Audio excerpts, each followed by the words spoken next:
മിശിഹായിൽ പ്രിയമുള്ള സഹോദരി സഹോദരന്മാരെ, പ്രിയമക്കളെ, ഈ പ്രഭാതത്തിൽ 1 കൊരിന്തോസ് 3:19 നമുക്ക് ധ്യാനിക്കാം.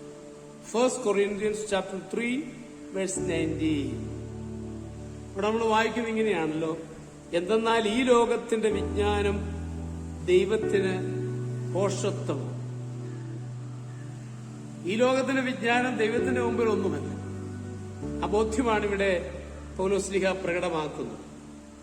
ഒരിക്കലെ ലാബിൽ വെച്ച് പ്രൊഫസർ പഠിപ്പിക്കുന്നത് ശ്രദ്ധിക്കാതെ G.K. ചെസ്റ്റർട്ടൺ അയാളുടെ ലോകത്തായി സുഹൃത്തുക്കൾ അദ്ദേഹത്തെ കബളിപ്പിക്കാൻ തീരുമാനിച്ചു. തന്ത്രപൂർവം ഒരാൾ കുറെ ഐസ് കഷ്ണങ്ങൾ എടുത്ത് ചെസ്റ്റർട്ടന്റെ പോക്കറ്റിൽ നിക്ഷേപിച്ചു. ചെസ്റ്റർട്ടൻ പെട്ടെന്ന് ചിന്തയുടെ ലോകത്ത് നിന്ന് ചാടി എണീറ്റ് പ്രൊഫസറോട് പരാതിപ്പെട്ടു: സർ, നമ്മുടെ ലാബിന്റെ പൈപ്പ് ചോരുന്നു. ക്ലാസ്സിലെ കുട്ടികളെല്ലാവരും പെട്ടെന്ന് പൊട്ടിച്ചിരിച്ചു.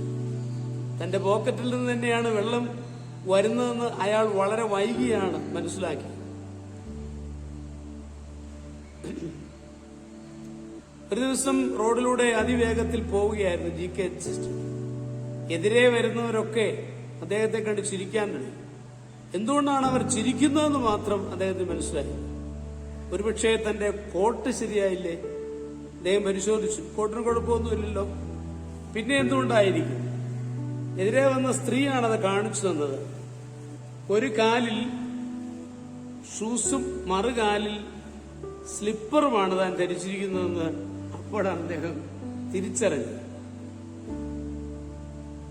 സാധാരണ മനുഷ്യരുടെ ചോദ്യങ്ങൾക്ക് ഉത്തരം പറയാൻ പ്രയാസപ്പെടുന്നവനാണ് തത്വചിന്ത. ഈ ലോകത്തിലെ ചിന്തകൾ വളരെ പ്രൗഢമാണ്. പക്ഷേ ചിലർക്ക് പ്രായോഗികമായ കാര്യങ്ങൾ അറിയാൻ പാടില്ല. എല്ലാം ദൈവത്തിന്റെ വിജ്ഞാനത്തിന് നമുക്ക് സമർപ്പിക്കാം. നമ്മുടെ കർത്താവ് മിശിഹായുടെ കൃപയും പിതാവായ ദൈവത്തിന്റെ സ്നേഹവും പരിശുദ്ധാത്മാവിന്റെ സഹവാസവും പരിശുദ്ധ അമ്മയുടെ മധ്യസ്ഥതയും നിങ്ങളെല്ലാവരോടും കൂടി ധാരാളമായിട്ടുണ്ടായിരിക്കട്ടെ, എപ്പോഴും എപ്പോഴും എന്നേക്കും. ആമേൻ.